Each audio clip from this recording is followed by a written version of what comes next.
Jedrick Wills has only appeared in 8 games last season, but when he was available, he allowed a team-high 9.8% pressure rate, 68th overall grade among tackles last season per PFF.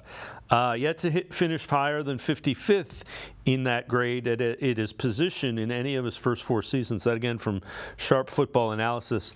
Mac, I know Browns fans are really down on Jedrick Wills. I don't think the Browns are. I think they view him as kind of an average and could even develop to an above average left tackle. Just your sense of how the Browns feel about Wills.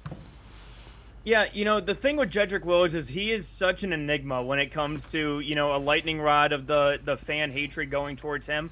And again, I get it on certain plays where there are plays where, Jedrick Wills will not necessarily finish out all the way on some of those blocks and it causes some of those pressures.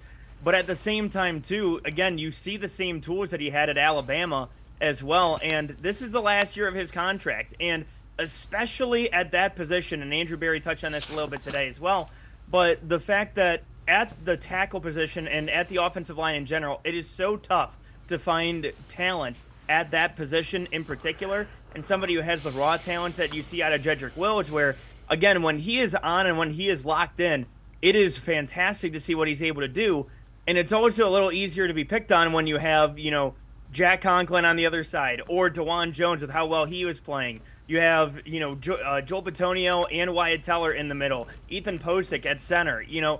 Greatness along the offensive line really exposes your weakness, and that really has been Jedrick Wills. But I think that for the Browns, they look at that position as being one of high value, and for where they've been picking the last few years, it's tough to see the ability to go up and get one of those top-tier tackles because you either have one or you don't. But at the same time, it's the reason why I think that you've seen the Browns, bring in multiple players throughout this draft process to potentially look at that offensive tackle class. I think that this is a deep offensive tackle class and really could look at that round 2 to 3 range for one of those players. But again, it's potentially looking at the future of that position.